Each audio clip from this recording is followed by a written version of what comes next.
Are you saying that your party does not totally trust the structure of the commission? I think there are gaps in the way and manner appointments are made. I still think, personally, this is not my party's position, but given my own experience as someone who has observed electoral commissions around the world, I think those appointments should be publicly made. They should be publicly advertised. There should be an independent body that scrutinizes those who go onto INEC to serve. And I believe Justice Uwe has even recommended something close to this. That's not what happens now. You get to INEC on account of whatever links you have with the government of the day.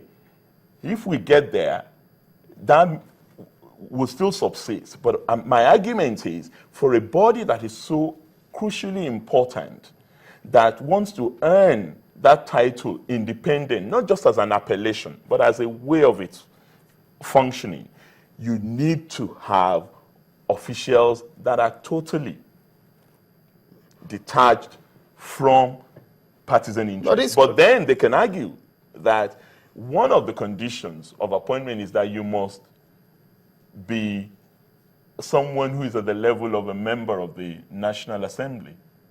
Some have put up such argument. I think the Electoral Act and the Constitution should detach very, very firmly the appointments of those who occupy INEC. And it's not just at the level of the national. Fayemi, a lot of people will say that if you're picking holes in the structure of INEC, this is the same commission that conducted the election that came in favor of your party. And your party has won elections with this same structure. We're talking about deepening this democracy. We can win elections because we are vigilant. There are also deficiencies in the system that may affect the credibility and the structure of the agency in charge of elections. What I'm saying is not an indictment of anyone who is there. You may have affiliations with political parties, and now you're actually quite professional. That's not impossible. But that gives a patina of suspicion that you're linked to that organization. Our party is only interested in the credibility of the process. We're not interested in who heads INEC, whether it's Jega or any other person. It really does not bother us. It doesn't bother you if Professor Jega was removed tomorrow? Well, we're more concerned with the process. Does that stand up to the process? If it stands up to the process, we don't have a fundamental issue with the personality. We're more task-oriented in our party. We're more process-driven than protecting the office of an individual. Your party has raised the alarm about the possibility of we have raised the alarm about using a partisan approach to engineer the removal of the chairman of INEC. Should Professor Jega be removed, what would your party say? What would we say? If it doesn't go in accordance with the Constitution and the Electoral Act, clearly we would object, as we would object to any other person who might have been badly treated by the government in power today. For us, it's not about Jega, it's about the law, it's about the rule of law, it's about the process. We are not interested in Jega as an individual, because this process will go beyond particular individuals. All right, just quickly, because of our time, let me ask you, the elections were postponed and your party really frowned at it. But in the end, some people will say it probably had worked in your favor. Again, Seun, it's about shifting the goalpost in the middle of a game. INEC had 4 years to prepare for this election. INEC had given the timetable for this election a year ago.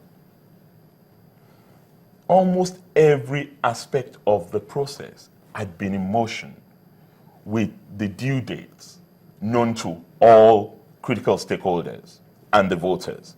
And then you come in the middle of that on grounds of supposed security challenges in 14 local governments out of 774 local governments, and you expect us to take it with kids' glove and clap for INEC?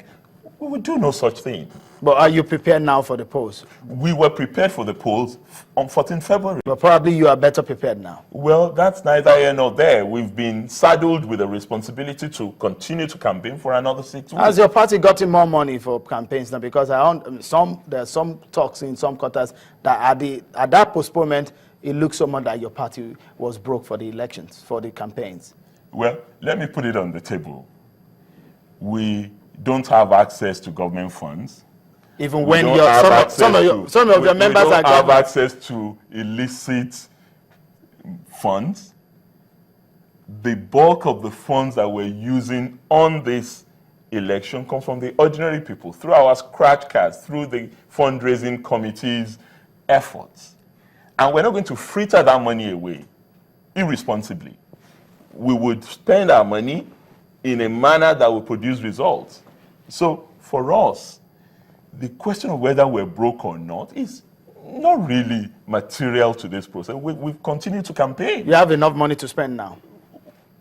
This is not, you get to a point where some elections are not going to be driven by money. This is an election in which Nigerians have made up their mind that they are ready for change. All right. Dr. Fayemi, I won't allow you go until you tell me, why won't your presidential candidate go for a debate? Just this afternoon, the PDP has challenged General Buhari to a debate. Why won't your candidate go for a debate? It depends on your definition of a debate.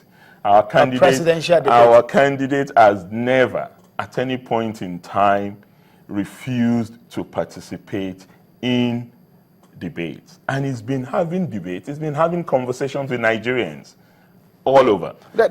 He's visited 35 states. He has rejected to participate in a debate. He's visited 35 states.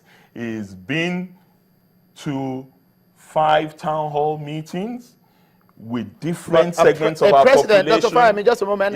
A presidential debate in collaboration with Channels Television has been turned down by your presidential candidate. No, not to the best of my knowledge. But that's the fact. The debate that has been turned down, had to do with what we perceived as blatant partisanship on the part of the organizers. And I believe that's the NED National Elections Debate Group. So your candidate is ready for a debate? Our candidate has never objected to having a debate. Thank you so much. But for us, it's about talking directly to Nigerian people on the street. Not many of them have access to channels. Thank you so much. Dr. Fayemi, it's a pleasure having you on Politics Today. Thank you. And that's it on the program today. Unfortunately, time is not on our side, but many thanks to you for watching and to all of you who have been part of the program by sending your tweets and these emails that you have sent to us. Of course, we've taken note of them. Many thanks to my guests also. On behalf of the team here at the Channels Television headquarters in Lagos, I'm Seun Okinbaloye. Bye for now.